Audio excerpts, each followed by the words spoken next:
The Space Wolves are a savage space marine chapter of merciless hunters. They hail from the icy death world of Fenris and strive to emulate the strength, cunning, and howling ferocity of their primarch, Leman Russ the Wolf King. In their pursuit of the enemies of mankind across the Sea of Stars, the Space Wolves employ the advanced technology and deadly weapons of the Adeptus Astartes under a skin of seemingly feral barbarity.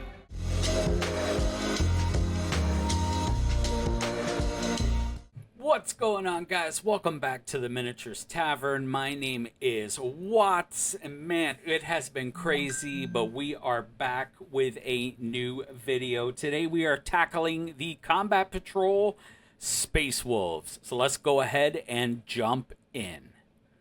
So the Combat Patrol Space Wolves box is called Thoric's Void Hunters. And the battle composition in the box, you're going to get one battle leader Thoric. You're going to get a 10-man intercessor squad. You're going to get a 5-man reaver squad. And you're going to get one Invictor tactical warsuit. We're looking at 17 models in the box and a total of 440 points. Now, the price for box at time of recording, you can pick this box up from Games Workshop at $168. You could pick this box up from Amazon for $118. Or you can pick it up on eBay for $134 to $142.80. If you are interested in picking up the box, we ask that you please check out our Amazon affiliate links in the video. It helps support our channel, and we really appreciate it. And as always, from here forward, the eBay prices reflect the GW price increase. Resellers spent no time hiking that percentage up so that they can pocket more money, and that's where we're at. So let's take a look at how to equip our units. All right, so your battle leader Thoric, he's going to be equipped with a bolt pistol, a master-crafted bolt rifle, and a master-crafted power weapon. The 10-man intercessor squad, one intercessor sergeant is going to be equipped with a bolt pistol and an Astartes chainsword. And then the other 9 intercessors are going to be equipped with a bolt rifle, a bolt pistol, and a close combat weapon. Your 5-man reaver squad, every model is equipped with a special issue bolt pistol, a combat knife, and a reaver grav chute. And then finally, your Invictor tactical warsuit is equipped with the Fragstorm grenade launcher, a heavy bolter, a twin Iron Hail autocannon, and a twin Iron Hail heavy stubber. Now, remember, in games of Combat Patrol and in the box of Combat Patrol, your models have to be equipped with this breakdown. Unfortunately, they can't be equipped any other way for games of Combat Patrol. All right, so now it's time to check out the Army rules, abilities, and enhancements. The Army rule for the Space Wolves, like most Space Marine chapters, is going to be Oath of Moment. And remember, at the start of your command phase, you're going to select one unit from your opponent's army. Until the start of your next command phase, that enemy unit is your Oath of Moment target. Each time a model with this ability makes an attack that targets your Oath of Moment target, you're going to be able to re-roll the hit roll. So just a standard Space Marine Army rule, Oath of Moment, very powerful, lets you re-roll hits against one target. So if you focus fire your models into one target, you can re-roll. It's going to give you a chance for more hits. Pretty cool. Let's take a look at enhancements. Remember, an enhancement is a ability or a special skill that you can put on your Warlord. So in this case, it's going to be Warlord Thoric. He is your Warlord. The first enhancement, or the default enhancement, is called Tireless Hunter. And at the start of the first battle round, you're going to select one enemy unit. Each time the bearer makes an attack that targets that unit, you're going to add 1 to the wound roll. Not bad. That's going to give you a little slightly better chance to wound. Pretty cool.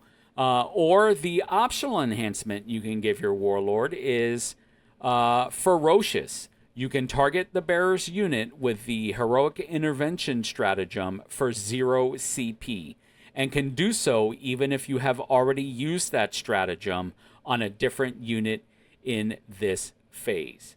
That is pretty cool. Remember, Heroic Intervention lets you intervene in a combat, and it's pretty cool that you can heroically intervene your warlord into, let's say, the Reavers, or let's say the Intercessors that are only armed with a close combat weapon. This is going to be able to get your leader in for 0 command points, and it's going to be able to add a little more punch to your combat fights. So that's pretty decent.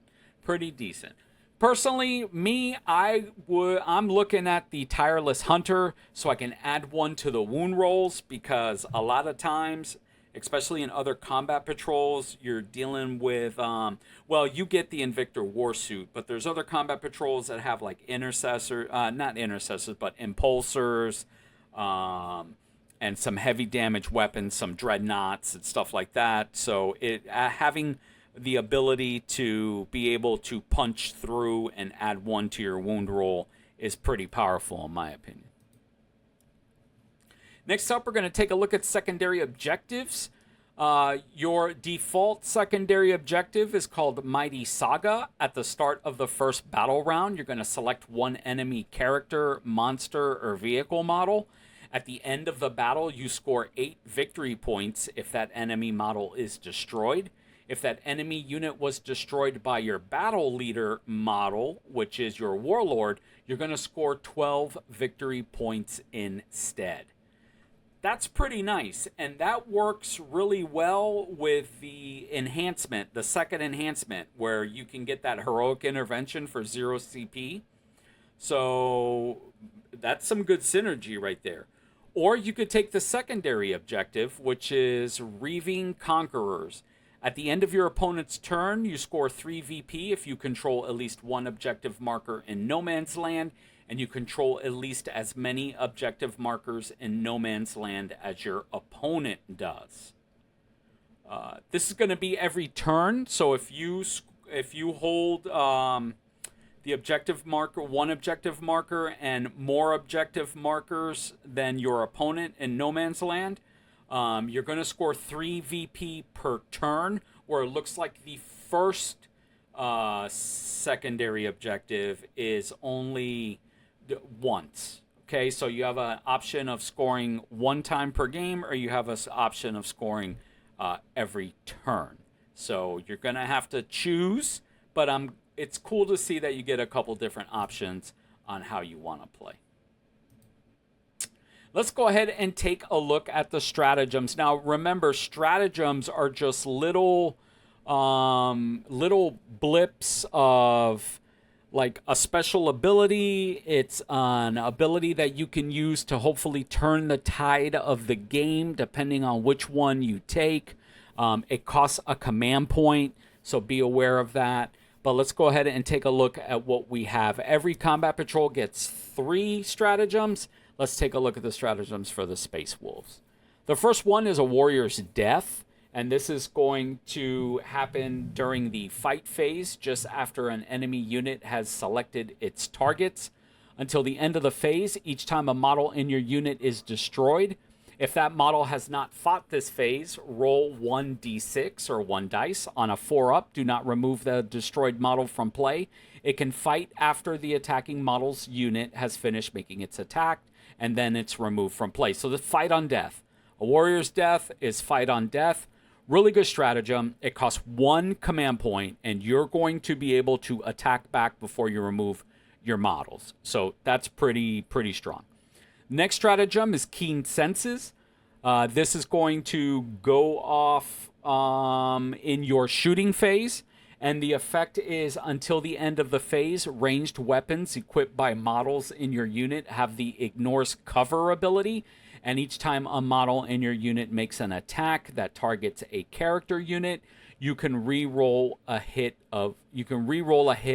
roll of 1. Okay. So if you're attacking a model that is not your Oath of Moment, because remember, Oath of Moment is going to give you reroll those hit rolls. But if you have a secondary target and you pop off this stratagem, you're going to be able to reroll uh, rolls of one, which doesn't sound like it's really good, but it's not bad. You have a chance to reroll some dice, and you're going to ignore cover. So if maybe you pop this stratagem on your Invictor Warsuit because it's got a really good range and variety of weapons, it's got more than one weapon profile. You could use the Oath of Moment for the little units that you have, the Intercessors, your Warlord, and the Reavers, and then you could pop this command point, this stratagem Keen Senses, for your Invictor Tactical Warsuit, which is going to give you a bonus of re-rolling ones, but it's also going to give you ignores cover, so you get a lot of punch there. And then finally, the last stratagem is called Pack Ambush, and this is going to go off in your shooting phase just after a Reaver Squad unit from your army has finished making its attacks. That enemy unit must take a battle shock test. When doing so, subtract 2 from the result. So this plays really good into the secondary where you're going to hold more objectives in no man's land.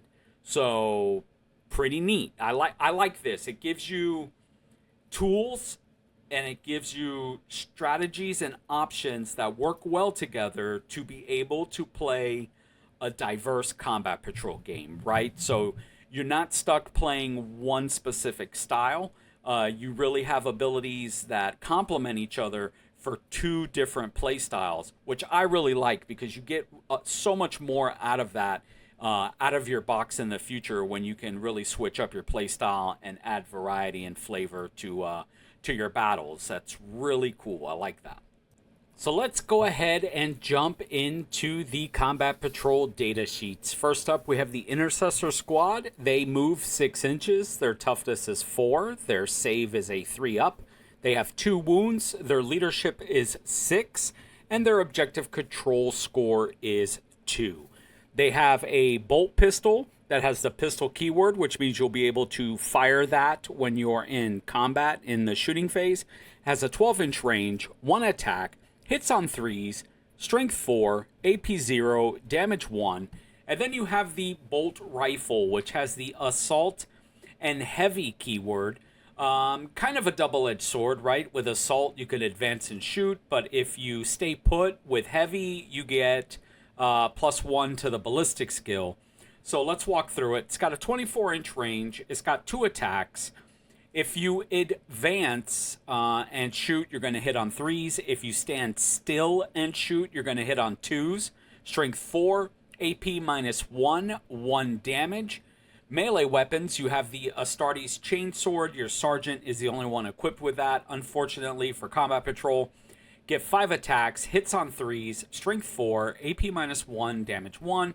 And then the rest of the squad is going to have the close combat weapon, or as I like to call it, fisticuffs. You get 3 attacks each, hitting on 3s, strength 4, AP 0, damage 1.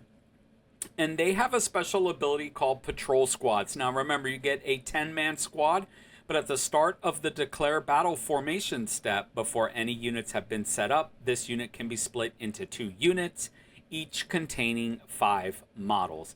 And then if you take a look at the keywords down here, we have Infantry, Battle Line, Imperium, Tacticus, and Intercessor Squad.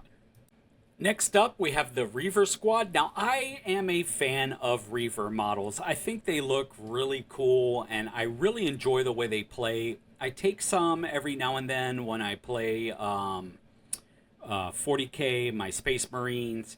They're just a fun unit. These guys, they move 6 inches. Their toughness is 4. They save on 3s. They have 2 wounds each. Their leadership is 6, and they have 1 objective control point.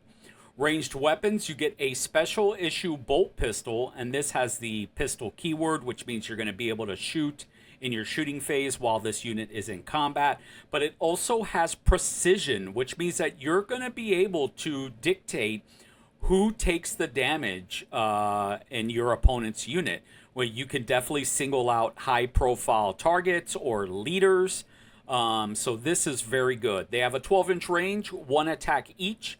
They hit on 3s, strength 4, AP -1, damage 1. Their melee weapons, they are equipped with a combat knife that also has the precision tag. So again, a great unit. They each get 4 attacks. They hit on 3s, strength 4, AP 0, damage 1. And then they have a war gear ability, their Reaver Grav Shoot. The bearer has the deep strike ability. So you could keep this unit off the board in turn 1. You could put them in deep strike, and you can bring them on the board in your end of your movement phase in turn 2. And you can actually just come in on an objective in no man's land. If there's one open, if your opponent has left an objective open, you could take your Invictor Tactical Warsuit, you could claim one objective and stand him there and make your opponent push you off that objective by destroying him. And then you can scoop in with the Reavers and grab the second objective. You're going to start scoring points immediately, and then you can use the Intercessor Squad, especially if they stand still and you're hitting on 2s, to just lay ground fire for the Reavers. And the Invictor Tactical Warsuit is going to be able to shoot the board, so he's going to be able to lay down some ground fire as well. So you got some really great synergy here. You've got really great mobility and some pretty nifty strategies that you can use. They get a scout move. It's an ability that they have, which means at the beginning of, before the battle starts, right? At the very beginning, everyone's going to take their pre-game movement. Scout falls into that pre-game movement category. They're going to be able to move 6 inches. They do have the infantry tag, which means if you could put them on your deployment line, hopefully behind some terrain and like ruins, and they would be able to move through that and snag a objective early on if you want to start them on the board. They also have the smoke keyword, which means that this unit is going to get the benefit of cover, and it gives them the stealth ability also, which is a -1 to your opponent's hit roll. So I mean, it's a pretty powerful unit. You can see why these are really fun to play. And then they have Fearsome Assault at the start of the fight phase. Each enemy unit with an engagement range of 1 or more units with this ability must take a Battle Shock test. So they're also going to force your opponent to take a Battle Shock test to lose that objective. So there is a lot going on with Reavers. You can start to, I hope the wheels are turning, and you can start to see how these guys are a great unit. A very tactical unit, a very powerful unit, and that's why I am a fan of Reavers. Next up, we got the Invictor Tactical Warsuit. Now, this is the workhorse, but it's also going to be the biggest target, right? He's going to have the biggest target on his back, so be careful of that. They're going to come for it, especially when you pump all of his ranged weapons into your opponent for the first time. He moves 8 inches. His toughness is 8. He saves on 3s. He has 12 wounds. His leadership is 6, and his objective control is 4. So you can start to see how just landing him and having him camp on an objective can benefit you. He is armored with 4 ranged weapons. First up, we got the Fragstorm Grenade Launcher, which is Blast. That keyword means that if you're shooting into a unit of 5 models or more, for every 5 models, you're going to get an extra attack. His range is 18 inches, D6 attacks.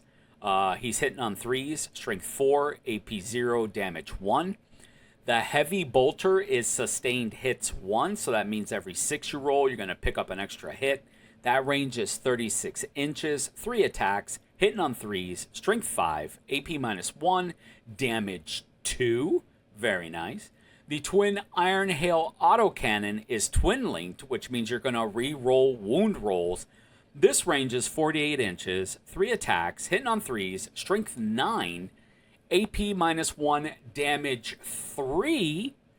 And finally, you have the twin Iron Hail Heavy Stubber, rapid fire 3, which means if you're within half range, you're going to get an extra 3 attacks. Twin linked, you're going to reroll wounds. You get 3 attacks, hitting on 3s, strength 4, AP 0, damage 1, and then finally his melee weapon. He doesn't have stompy feet. He actually has a melee weapon, the Invictor Fist. 5 attacks, hitting on 3s, strength 14, AP -2, damage 3. Now, under his wounds, he does have the little skull icon, and if you look here on the war scroll, it's going to tell you that when he is damaged, that means when he has 1 to 4 wounds remaining. Each time this model makes an attack, you're going to subtract 1 from the hit roll. But remember, you've got that stratagem, right? So you can reroll 1s. So very good. His core ability is Deadly Demise D3. So that means when he is destroyed, you're going to roll 1 dice. If you get a 6, you're going to roll that dice. You're going to half it. And that is the amount of mortal wounds that every unit within 6 inches of him receives. And he also has a Scout 8 inches ability. So not only can you move those Reavers 6 inches, you can move this guy 8 inches. So you got some really powerful scout moves there. And he also has Oath of the Moment. Super powerful unit here. His keywords are Vehicle, Walker, Imperium, Phobos, and Invictor Tactical Warsuit. I was so excited about the Reavers and the Invictor Tactical Warsuit that I forgot about Battle Leader Thoric. So let's take a look at him. Battle Leader Thoric. He's got a movement of 6 inches. His toughness is 4. His save is 3. He has 4 wounds. Leadership 6. Objective control points is 1. He is equipped with ranged weapons, a bolt pistol that has the pistol tag, so you know that you're going to be able to shoot in your shooting phase when you're in combat. Range is 12. 1 attack. Hitting on 2s. Strength 4. AP 0. Damage 1. Then he has the Master Crafted Bolt Rifle, which has a 24-inch range, 2 attacks, hitting on 2s, strength 4, AP -1, damage 2. His melee weapon is the Master Crafted Power Weapon. You're going to get 5 attacks, hitting on 2s, strength 5, AP 2, damage 2. He is the leader, so he can be attached to the following unit, your Intercessor Squad. His core ability is Leader. He has Oath of the Moment. And finally, his last ability is called Target Priority. This model's unit is eligible to shoot and declare a charge in which it fell back. So this is pretty good, right? Because it goes with the Intercessors, which has Assault. So you can advance and shoot. You can fall back, shoot, and still declare a charge. And he's a pretty decent melee character, which you're going to need against the Intercessors because you're only carrying that 1 chainsword and the rest are fisticuffs. So he's going to help you pack a punch, but not bad. His keywords are Infantry, Character, Imperium, Tacticus, Battle Leader, and Thoric. Now, this is probably my favorite part of the video because I have created a language model using AI, and I have fed it all of the Combat Patrol data sheets. It is my database of strategies and combat tactics and just analyzing the different strengths, weaknesses, opportunities, and threats of the different Combat Patrol armies, and just kind of asking it some questions and running scenarios, and it giving us some strategy and some insights on how to play these armies. So let's take a look at the strengths of the Space Wolves. First up, they have a versatile unit composition. Battle Leader Thoric is equipped with a strong melee and ranged weapons capable of taking on various threats. And we've said that. You put him with the Intercessors, he's a great addition to that. The Intercessor Squad provide a solid backbone with a mixed range and close combat capabilities. The Reaver Squad offers excellent mobility and stealth, allowing for strategic positioning and surprise attacks. And the Invictor Tactical Warsuit has heavy firepower and durability, which is ideal for both offensive and defensive capabilities. Next up, they have enhanced mobility. Units like the Reaver Squad with the Reaver Grav Chutes provide exceptional deployment options, ensuring swift engagement and strategic advantages. They also have tactical flexibility. The Oath of Moment ability to focus on and efficiently eliminate high-priority targets is very powerful. Their stratagems, with a wide range of stratagems like Keen Senses, Pack Ambush, and a Warrior's Death, really allow for adaptable tactics based on the battlefield situation. And finally, they have a high survivability. Units equipped with strong armor and invulnerable saves, such as the Invictor Tactical Warsuit and the Enhanced Intercessors, can withstand significant enemy fire. Weaknesses: they have a limited long-range firepower. While versatile, the army may struggle against highly mobile or heavily fortified enemies that can engage from a distance. They're dependent on stratagems. Optimal performance relies heavily on effective use of stratagems, which can be limited by available command points and timing. Their vulnerability to massed infantry is also a weakness. While strong against elite units, the Space Wolves might find themselves overwhelmed by sheer numbers, particularly in missions involving control of multiple objectives. And finally, the complexity in execution. Effective use of abilities, enhancements, and stratagems requires strategic planning and precise execution, which can be challenging for less experienced players. Let's shift over to opportunities. Number one, leveraging terrain, and we've mentioned that. Utilize the Reaver Squad's mobility and the Invictor Tactical Warsuit's firepower to dominate key terrain features and objectives. Targeted elimination. Focus on enemy high-value units using Oath of Moment and coordinated attacks, significantly weakening the opponent's capabilities. And finally, adaptive tactics. You can exploit the wide range of stratagems to adapt to a changing battlefield and its conditions, keeping the enemy off balance and unable to predict moves.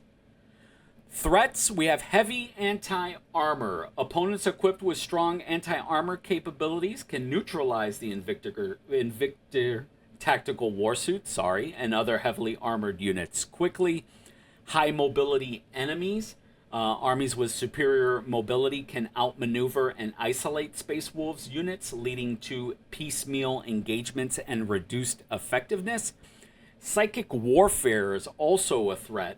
Armies with strong psychic abilities can disrupt Space Wolves' plans and inflict significant damage, requiring careful positioning and timely countermeasures.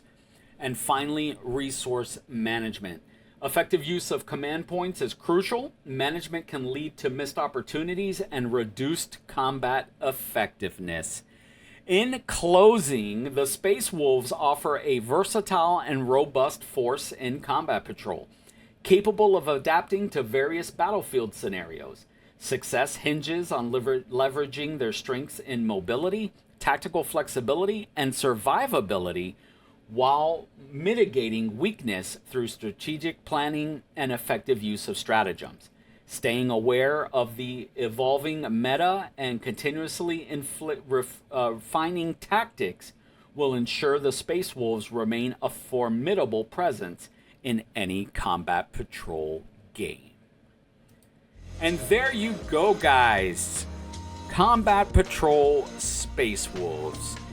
Thank you so much for watching our video. Tell me what you think in the comments there. Do you play Space Wolves? I'd love to know. My wife actually plays Space Wolves, and whenever she plays them in games of Combat Patrol, they are menacing. I'm not gonna lie to you. They're a fun army. She has a good time playing them. They are tough, they are versatile, and you really have to strategize and think about what you're gonna do against this Combat Patrol. Super fun to play, hardy and mean. Grr. So there you go, guys. Thanks for tuning in. I really appreciate it. Let me know what you thought of the video in the comments. If you have a faction that you would like me to cover, please let me know in the comments. And if I missed anything, or you would like to add anything, or if you had any kind of like aha moment, please let me know in the comments. We are all about building community here. We are all about making the game easier to play, more fun to play, and that's what the Miniatures Tavern is all about. So thanks for tuning in one more time. My name is Watts, and I will see you in the next video.